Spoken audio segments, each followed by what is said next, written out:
In our lives, we've all been involved in interpersonal communication settings, whether it's the first time we meet someone and we're talking about the weather or where we're from, to those times in life where we're on a second or a third date and we're beginning to learn about someone's religious views or their political views. Time is spent with our longtime friends, and we're communicating about difficult career decisions. We're talking about family issues, those folks who we don't mind getting deep with. Spouses can at times understand exactly what we're thinking without saying a word. Each of these scenarios are explained through what's called the social penetration theory.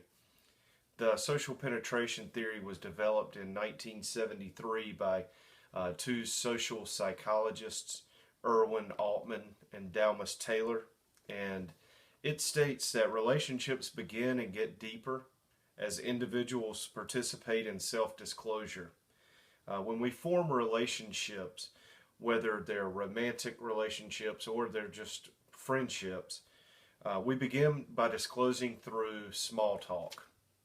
Small talk is something that some folks are very comfortable with. They can build rapport pretty quickly, and then there's also those where they really have to work on small talk. But as we continue to further our relationships, we continue to self-disclose, to provide more information about ourselves to another, so that we continue that relationship.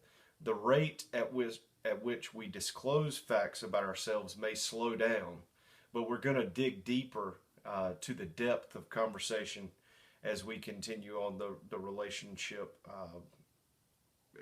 as we continue with our relationships. We can really see our true self and then the true self of another as we go into self-disclosure.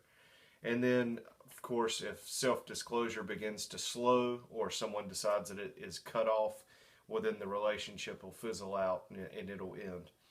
But social penetration theory is likened to the peeling back layers of an onion.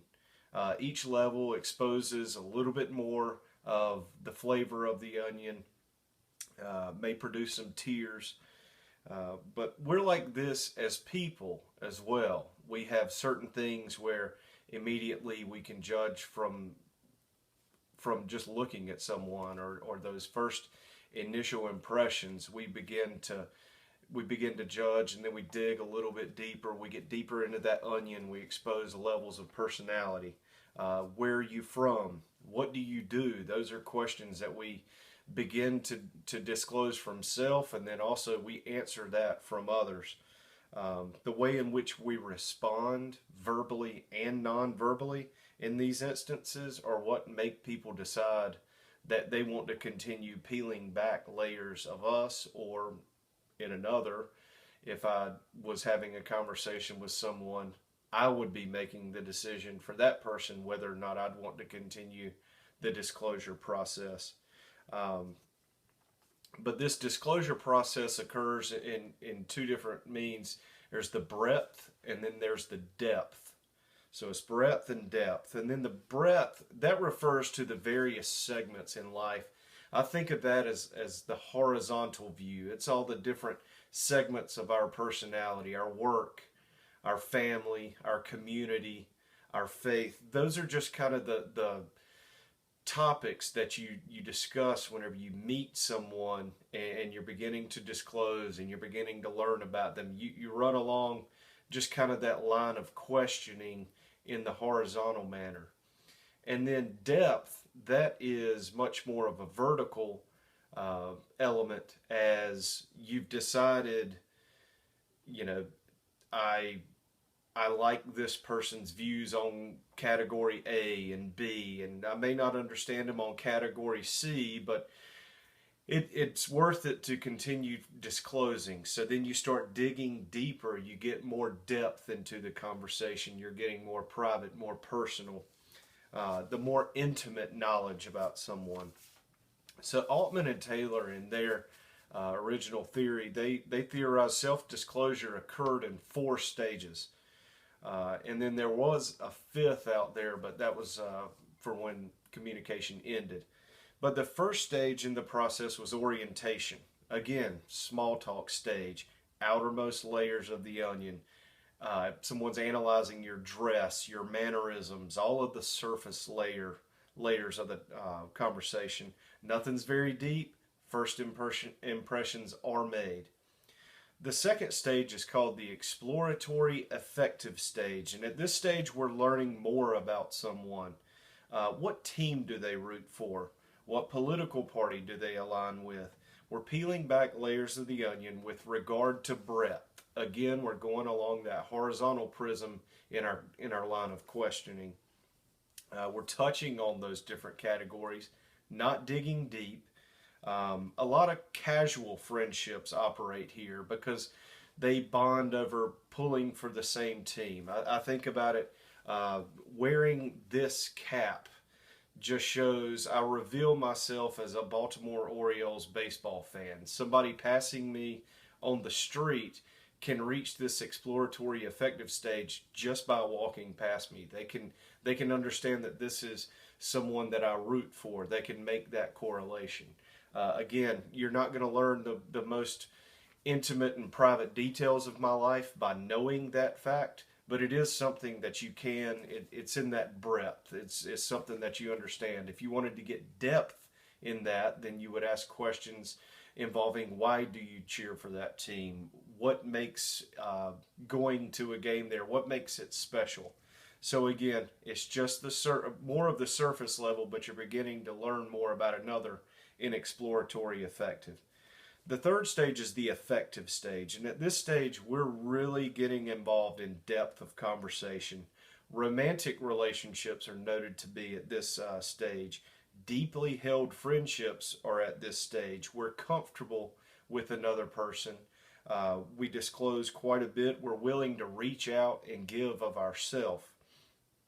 The fourth stage is the stable stage in relationships. And I compared this one to the relationship that I have with my wife. We have a deep bond. We know each other. We understand our actions and our tendencies.